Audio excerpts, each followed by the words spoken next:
Hello everyone, welcome to our channel Take Afro. Hope you all are doing great. So today I'm going to show you how to turn off your auto enhance camera on iPhone.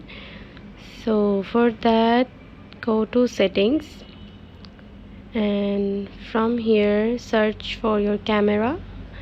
Go to camera, from here tap smart HDR, turn this on. And now on the second step, go to camera and now place this camera on a clear place and then click some pictures like this, focus and then click. So this is how you can turn off your auto enhance by tapping that smart HDR button. So yeah, thanks for watching. Hope this video helps you.